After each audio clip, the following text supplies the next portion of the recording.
Hi dear friends, today is Friday, November 15. Let's look at the charts for the euro and the pound sterling and discuss their prospects. Yesterday the euro shrugged off pressure.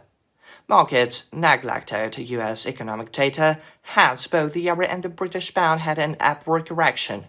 Both currencies had been following a steady bearish trend since Donald Trump's victory. Thus, a correction was imminent.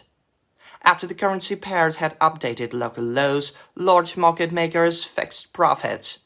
They used the moment for profit-taking when traders were selling the instruments. That both the euro and the sterling had a modest correction yesterday. As for yesterday's economic calendar, the Eurozone's GDP remained unchanged. Industrial production in the Eurozone ended up very poor, with a 2% decrease on month and a 2.8% slump on year. Such weak rebounds entailed sell-offs of the euro in the first half of the day. Later, traders got to know the U.S. Producer Price Index. Factory inflation in the U.S. grew 2.4% from 1.9% in annual terms. The PPI rose by 0.2% from a month ago. All figures were in line with expectations. However, the local point was a speech by Jerome Powell. His message came as a bombshell. He said that the central bank should not hurry up with sharp rate cuts. Markets gave an immediate response because the demand for the US dollar revived instantly. Powell said that the US economy did not need extra stimulus. Besides, both consumer and factory inflation clicked into gear. As a result, investors revised their forecasts. So the futures market now evaluates the likelihood of a December rate cut at 55%, sharply down from 88%. This scenario will be less realistic while the time is ticking down to the Fed's December policy meeting. This week, apart from Powell, other Fed policymakers said it would be wise to refrain from a hasty rate cut. Given the new policies of Trump's administration, the Federal Reserve would prefer to take a wait-and-see approach. Now let's check the economic calendar for today. The important report is the UK GDP for September. Analysts expect a 0.2% rise in September. GDP is expected to be at 0.2% sequentially in the third quarter and at 0.8% on the year. GDP locked at 0.5% increase in the second quarter. In case of weak statistics, the Bank of England will have no other option than to proceed with active rate cuts on the back of a slowdown. Other evidence that the UK economy is losing momentum is minor growth in industrial production. If it contacts, the pound sterling might take a nosedive. As for the Eurozone statistics, the following data will be available today. CPIs of France and Italy, and economic forecast by the European Commission. The highlight of the day will be US retail sales. Analysts prospect a 0.3% increase both on month and on year. Strong data will signal inflation acceleration.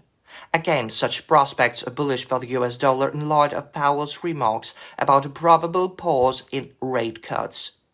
Moreover, traders will pay attention to comments by ECB policymakers. Fed representatives such as Susan Collins and John Williams are due to speak tonight. I guess their remarks will differ from Jerome Powell's message. US industrial production is expected to shrink in October. Now the time is right to discuss technical issues.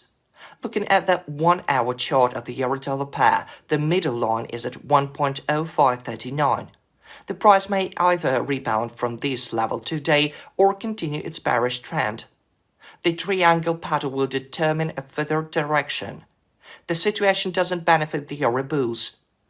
A false breakout at 0.539 after the Eurozone's inflation data in the first half of the day will provide an entry point for long positions. The target is 0.580. If it is hit, the door will be open to 1.0616 and 0.653, where I consider short positions, bearing in mind a drop of 25-30 pips.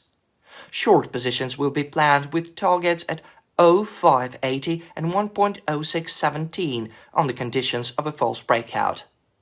If the bears grab 1.0539 in the first half of the day, the price will decline to 1.0497 and lower to 0.474 and 1.0451. In case of a false breakout, I will plan buy positions from such lows with a target at 1.0539. The British pound could be traded in a similar manner. The instrument is below 1.2681 in the first half of the day. Weak UK GDP data will be the reason to sell with a target at 1.2632.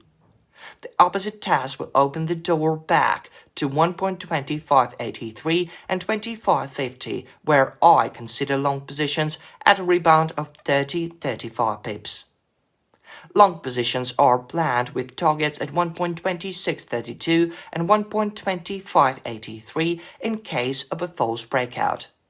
You understand that the buyers need to take 1.2681 and break the upper border of the triangle pattern. Such developments will make a good entry point for long positions with targets at 1.2723 and 2762, where I plan short positions at a drop of 25-40 pips. Good luck to everyone.